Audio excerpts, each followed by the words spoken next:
Hi, ಹೇಗಿದ್ದೀರಾ ಎಲ್ಲರೂ? I hope ನೀವೆಲ್ಲ ಚೆನ್ನಾಗಿದ್ದೀರಾ ಅಂತ ಅಂದ್ಕೊಂಡಿದ್ದೀನಿ. ಪಾಪು ಈ ಕಡೆ ಬಾ, ಈ ಕಡೆ ಬಾ. ಸೆಕೆಂಡ್ ಫ್ಲೋರಲ್ಲಿ ಮನೆ ಇಲ್ಲಿವರೆಗೂ ಕಂಪ್ಲೀಟ್ ಆಗಿದೆ. ಇದೊಂದು ಮಾಸ್ಟರ್ ಬೆಡ್ರೂಮು ಪ್ಲಸ್ ಇಲ್ಲಿ ಡ್ರೆಸ್ಸಿಂಗ್ ಟೇಬಲ್ಲು ಇಡೋ ಅಂಥದ್ದು ಡ್ರೆಸ್ಸಿಂಗ್ ರೂಮು. ಹಾಗೆ ಒಂದೇ ಒಂದು ನಿಮಿಷ ತೋರಿಸ್ತೀನಿ. ಇದೇನು ಕಾಣಿಸ್ತಾ ಇದೆಯೋ ಇದು ಡ್ರೆಸ್ಸಿಂಗ್ ರೂಮಿಗೆ ಬರುತ್ತೆ. ಇದಿಷ್ಟಾಗಲ ಡ್ರೆಸ್ಸಿಂಗ್ ರೂಮಿಗೆ ಬರುವಂಥದ್ದು. ಇಲ್ಲಿಂದ ಪೂರ್ತಿ ಅಲ್ಲಿವರೆಗೂ ಒಂದು ಬಟ್ಟೆ ಹಾಕೊಳ್ಳೋದಕ್ಕೆ ಹ್ಯಾಂಗರ್ ಟೈಪಲ್ಲಿ ಒಂದು ವಾರ್ಡ್ರೋಬು. ಹಾಗೆ ಇಲ್ಲಿ ಒಂದು ದೊಡ್ಡ ಕಿಟಿಕೆ. ಹಾಗೆ ಇದು ಬಂದು ಅಟ್ಯಾಚ್ ಟಾಯ್ಲೆಟು. ಸ್ವಲ್ಪ ದೊಡ್ಡದಾಗಿ ಇರಲಿ, ವಾಷಿಂಗ್ ಮಿಷಿನ್ ಎಲ್ಲ ಇಡಬೇಕಲ್ಲ, ಕೆಳಗಡೆ ಇಡೋಕ್ಕಾಗಲ್ಲ ಅಂದ್ಬಿಟ್ಟು ಇಲ್ಲಿ ಸ್ವಲ್ಪ ದೊಡ್ಡದಾಗಿಯೇ ಮಾಡಿಸ್ಕೊಂಡಿರೋ ಅಂಥದ್ದು. ರೂಮು ಕೂಡ ದೊಡ್ಡದಾಗೆ ಇರೋವಂಥದ್ದು, ಇಲ್ಲಿ ಸಖತ್ತು ದೊಡ್ಡದಿದೆ. ಹಾಗೆ ಇಲ್ಲಿಂದ ಬಂದರೆ ಇಲ್ಲಿ ನೋಡಿ ನಮ್ಮ ಜಾನ್ಸಿ ಅಂದರೆ ನಮ್ಮ ನಾಯಿ, ಒಂದು ರ್ಯಾಟ್ ವಿಲ್ಲರ್ ನಾಯಿ ಇದೆ. ಆ ನಾಯಿಗೆ ಎಷ್ಟು ಅಂತ ಅಂದರೆ ಒಂದು 7 ಅಡಿಯಿಂದ ಏನೋ ಒಂದು ರೂಮು ದೊಡ್ಡದು. ಇದಕ್ಕೊಂದು ಓಪನ್ ಕಿಚನ್. ಅದೇ ಅಡುಗೆ ಮಾಡ್ಕೊಳ್ಳಿ ಅಂತ.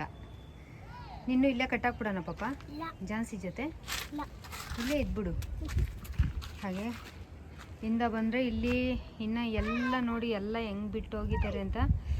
ಇನ್ನು ಏನು ಆಲ್ಮೋಸ್ಟ್ ರೆಡಿ ಆಗಿಲ್ಲ ಇಲ್ಲಿ. ಇದು ಇನ್ನು ಮೋಲ್ಡ್ ಅಷ್ಟಕ್ಕಿನ್ನ ಇನ್ನೊಂದು ವಾರ ಬೇಕು. ಇದು ಕೂಡ ಮೋಲ್ಡ್ ಆಗಿಬಿಡುತ್ತೆ. ಇದೆಲ್ಲ ಮೋಲ್ಡ್ ಆದಮೇಲೆ ಈ ಕಡೆ ಏನು ಕಾಣ್ತಾ ಇದೆಯೋ ಇಲ್ಲಿ ಒಂದು ನಿಂತ್ಕೊಂಡು ಬಟ್ಟೆ ಒಗ್ಯಕ್ಕೊಂದು ಒಂದು ಕಲ್ಲು ಹಾಕಿಸ್ಕೊಂಡು ಮಾಡ್ಕೊಳ್ಳೋಣ ಅಂತ. ಯಾಕೆಂದರೆ ವಯಸ್ಸಾದ್ಮೇಲೆ ಕೂತ್ಕೊಂಡ್ರೆಲ್ಲ ಬಟ್ಟೆ ಒಗ್ಯಕ್ಕಾಗಲ್ಲ, ನಿಂತ್ಕೊಂಡು ಕಾಲು ನೋವೆಲ್ಲ ಬರಬಾರ್ದಲ್ವ. ಹಂಗಾಗಿ ಆ ಕಡೆ ಹೋಗ್ಬೇಡ, ಬಾ ಈ ಕಡೆ ಬಾ. ದೆವ್ವ ಇರಲ್ಲ, ನಾವೇ ಒಂದು ದೊಡ್ಡ ದೆವ್ವ. ಬಾರಿ ಈ ಕಡೆ, ಬೇಡ ಬಾ, ಆ ಕಡೆಯಿಂದ ಬಗ್ ನೋಡಬಾರ್ದು ಬಾ.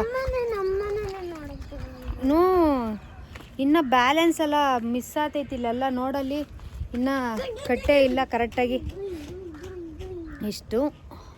ಆಮೇಲೆ ಇಲ್ಲಿ ನಾನು ಏನು ನಿಂತಿದ್ದೀನೋ ಇದೇ ಜಾಗದಲ್ಲಿ ಒಂದು ಟೀ ಸ್ಪಾಟ್, ಅಂದರೆ ಸಂಜೆ ಹೊತ್ತು ಕಾಫಿ ಕುಡಿಯೋಕ್ಕೆ ಯಾರಾದ್ರು ಗೆಸ್ಟ್ ಬಂದಾಗ ಒಂದು ಕೂತ್ಕೊಂಡು ಈ ಪ್ರಕೃತಿ ನೋಡಿಕೊಂಡು ಕಾಫಿ ಕುಡಿಯೋಕ್ಕೆ ತಿಂಡಿ ಸ್ನ್ಯಾಕ್ಸು, ಹಾಳು ಮುಳು ಅಲ್ಲ, ಏನಾದ್ರು ತಿನ್ನೋಕ್ಕೆ ಇದ್ದರೆ ಚೆನ್ನಾಗಿರುತ್ತೆ ಅಂತ ಇಲ್ಲೊಂದು ಆಚೆಗಡೆ ಒಂದು ಶೀಟ್ ಹಾಕಿಸ್ಬಿಡೋಣ ಅಂತ ಅಂದ್ಕೊಂಡಿದ್ವಿ. ಚೆನ್ನಾಗಿರುತ್ತೆ.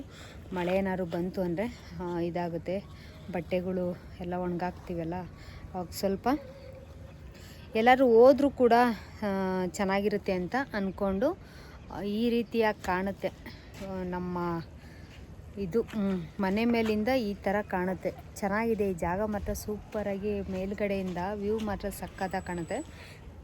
ಮೇಲ್ಗಡೆ ಬಂದ್ರೇ ಆ್ಯಕ್ಚುಲಿ ನನಗೆ ತಲೆಯೆಲ್ಲ ಗಿರ್ರ ಅಂತಿರ್ತೈತೆ ಹೇಳ್ಬೇಕು ಅಂತಂದರೆ. ಏನು ಮಾಡೋದು, ಮೇಲ್ಗಡೆ ಸ್ವಲ್ಪ ಗಾಳಿನೂ ಚೆನ್ನಾಗಿ ಬರುತ್ತೆ, ಬೆಳಕು ಕೂಡ ಚೆನ್ನಾಗಿ ಬರುತ್ತೆ. ಹಾಗಾಗಿ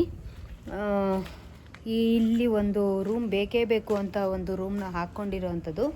ವ್ಯೂ ಮಾತ್ರ ನೋಡಬೇಕು ನೀವು, ಎಷ್ಟು ಚೆನ್ನಾಗಿ ಕಾಣ್ತೈತೆ ಅಂತ ಅಂದರೆ ಸೂಪರಾಗಿ ಕಾಣುತ್ತೆ. ನವಿಲುಗಳೆಲ್ಲ ಓಡಾಡ್ತಾ ಇರ್ತವೆ. ನಾನು ಆವಾಗ ಬಂದಾಗ, ಸ್ಟಾರ್ಟಿಂಗಲ್ಲಿ ಬಂದಾಗ ಹೇಳಬೇಕು ಅಂದರೆ ನವಿಲು, ಆಮೇಲೆ ನರಿ ಇರುತ್ತಲ್ಲ, ಅದು ಕೂಡ ಇಲ್ಲಿ ಕಾಣೋದು, ನರಿ ಕಾಣ್ತಿತ್ತು. ಒಂದು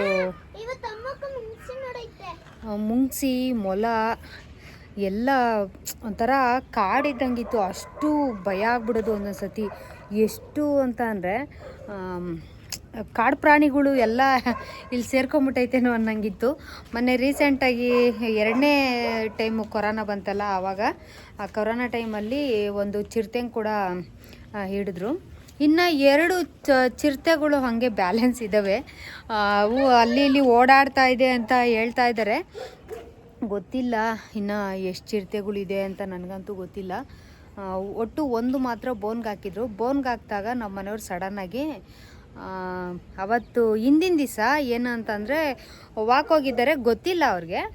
ಬಟ್ ಏನಾಯಿತು ಅಂತಂದರೆ ಅಲ್ಲಿಂದ ನಿಂತ್ಕೊಂಡು ಬೋನ್ ಹತ್ರ ನಿಂತ್ಕೊಂಡು ಫೋನ್ ಮಾಡಿಬಿಟ್ಟಿದ್ದಾರೆ, ವೀಡಿಯೋ ಕಾಲ್ ಮಾಡಿದ್ದಾರೆ, ಮಕ್ಳಿಗೆ ತೋರಿಸೋಣ ಬೋನ್ ಇಕ್ಕಿದ್ದಾರೆ ಇಲ್ಲಿ, ಏನಕ್ಕೆ ಅಂತ ಗೊತ್ತಿಲ್ಲ, ಬೋನ್ ಇಕ್ಕಿದ್ದಾರೆ ನೋಡ್ರಿ ಇಲ್ಲಿದ್ದೀನಿ ಅಂತ ಫೋನ್ ಮಾಡಿದರು. ಫೋನ್ ಮಾಡಿದ್ಮೇಲೆ ಅವತ್ತು ಬೆಳಗ್ಗೆನೇ ಬೋನಿಗೆ ಚಿರತೆ ಬಿದ್ದುಬಿಟ್ಟಿತ್ತು. ಮಿಸ್ಸಾಗಿ ನಮ್ಮ ಮನೆಯವ್ರೇನ ಇದ್ದರು ಅಂದರೆ ಅಷ್ಟೇನೆ, ಅದೇ ಜಾಗದಲ್ಲೇ ಇಲ್ಲಿಂದ 1 ಕಿಲೋಮೀಟರ್ ಆಗುತ್ತೆ ಅಷ್ಟೇನೆ. ಜಸ್ಟ್ ಅಲ್ಲಿ ಸಿಕ್ಕಾಪಟ್ಟೆ ಕಾಡೋದು ತುಂಬಾ ಭಯ ಆಗುತ್ತೆ. ಇನ್ನು ಮನೆಗಳೇನು ಅಲ್ಲಿ ಕಟ್ಟಿಲ್ಲ. ನಾನು ಒಂದು ಸತಿ ಬಿದ್ದರೂ ಕಿತ್ಕೊಂಬರ್ಬೇಕು ಅಂತ ಹೋದಾಗ ಅಲ್ಲಿ ಎಲ್ಲ ಹೇಳಿ ಎದುರಿಸ್ಬಿಟ್ಟಿದ್ರು. ನೋಡಿ ವ್ಯೂ ಪಾಯಿಂಟ್ ಹೆಂಗೆ ಕಾಣ್ತಿದೆ ಅಂತ. ಇಲ್ಲೊಂದು ಕಂಪ್ನಿ ಕೂಡ ಇದೆ, ಚೆನ್ನಾಗಿದೆ.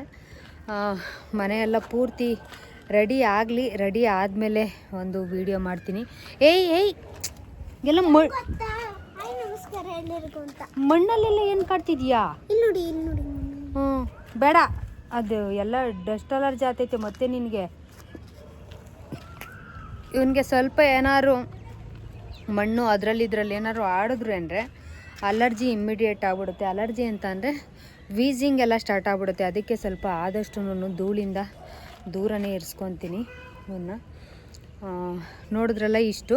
ಇನ್ನು ಕೆಳಗಡೆ ಅಂದರೆ ಮಧ್ಯದಲ್ಲಿ ಯಾವ ಥರ ಕಟ್ಟಿದ್ದಾರೆ ಅಂತ ಐಡಿಯಾ ಅಂದರೆ ಅದೆಲ್ಲ ಏನು ಸೆಂಟ್ರಿಂಗ್ ಹಾಕಿರ್ತಾರೋ ಅದೆಲ್ಲ ಬಿಚ್ಚಬೇಕಾಗತ್ತೆ. ಅವೆಲ್ಲ ಆಲ್ಮೋಸ್ಟ್ ಎಲ್ಲ ಬಿಚ್ಚಿದಾಗ ಮಾತ್ರನೇ ಎಲ್ಲರಿಗೂ ಗೊತ್ತಾಗೋದು ಯಾವ ಥರ ಬಂದಿದೆ ಅಂತ.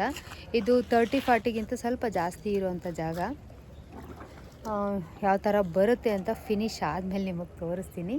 ಅಲ್ಲಿವರೆಗೂ ನೀವು ವಿಡಿಯೋನ ಹೊಸದಾಗಿ ನೋಡ್ತಾಯಿದ್ರೆ ಸಬ್ಸ್ಕ್ರೈಬ್ ಮಾಡ್ಕೊಳ್ಳಿ, ಹಾಗೆ ಶೇರ್ ಮಾಡಿ. ಹಾಗೆ ಇತ್ತೀಚೆಗೆ ಸ್ವಲ್ಪ ಶಾರ್ಟ್ ವೀಡಿಯೋಗಳ್ನ ಹಾಕ್ತಾಯಿದ್ದೀನಿ, ಅದಕ್ಕೂ ಕೂಡ ಸಪೋರ್ಟ್ ಮಾಡಿ. ಯಾವ್ಯಾವೋ ಹಿಂದಿನ ಬ್ಯಾಲೆನ್ಸ್ಗಳೆಲ್ಲ ಇರ್ತಾವಲ್ಲ ಅದನ್ನೆಲ್ಲ ಕಂಪ್ಲೀಟ್ ಮಾಡಬೇಕು ಅಂತ ಯಾವ್ಯಾವೋ ಇರೋವನ್ನ ಹಾಕಿ ಇದು ಮಾಡ್ಕೊತಿದ್ದೀನಿ. ಯಾಕೆ ಅಂತ ಅಂದರೆ ಟೈಮ್ ಅವರು ನಂದು ಕಂಪ್ಲೀಟ್ ಆಗಲೇಬೇಕು. ಇಷ್ಟು ಕಂಪ್ಲೀಟ್ ಆಗಲಿಲ್ಲ ಅಂತ ಅಂದರೆ ತುಂಬಾ ಕಷ್ಟ ಆಗಿಬಿಡುತ್ತೆ. ಅದು 1 ವರ್ಷಕ್ಕೆ ಅಂತ ಟೈಮ್ ಅವರ್ ಇರುತ್ತೆ, 1 ವರ್ಷದೊಳಗಡೆ ನಮ್ಮದು ಟೈಮ್ ಅವರ್ ಕಂಪ್ಲೀಟ್ ಆಗಬೇಕು. ಹಂಗಾಗಿ ನಾನು ಶಾರ್ಟ್ ವಿಡಿಯೋಗಳು ಯಾವ್ಯಾವೋ ಹಳೆ ವಿಡಿಯೋಗಳೆಲ್ಲ ಇತ್ತಲ್ಲ ಅದನ್ನು ಸೇರಿಸಿ ಒಂದು ಹಾಡುಗಳನ್ನ ಹಾಕಿ ಎಡಿಟ್ ಮಾಡಿ ಅದನ್ನು ಕೂಡ ಹಾಕ್ತಾಯಿದ್ದೀನಿ. ಇಲ್ಲಿಗೆ ಈ ವಿಡಿಯೋನ ಮುಗಿಸ್ತೀನಿ. ಸೆಂಟ್ರಿಂಗ್ ಎಲ್ಲ ಬಿಚ್ಚಲಿ, ಇನ್ನೇನು ಪ್ಲಾಸ್ಟಿಂಗ್ ಎಲ್ಲ ಸ್ಟಾರ್ಟ್ ಆಗುತ್ತೆ. ಇನ್ನೊಂದು ವಾರದಲ್ಲೆಲ್ಲ ಸ್ಟಾರ್ಟ್ ಆದಮೇಲೆ ಅದು ಕೂಡ ಹೇಗೆ ಬಂದಿದೆ ಅಂತ ಕೂಡ ತೋರಿಸ್ತೀನಿ ನಾನು. ಅಲ್ಲಿವರೆಗೂ ನಿಮಗೆಲ್ಲ ಟೇಕ್ ಕೇರ್, ಬಾಯ್ ಬಾಬು.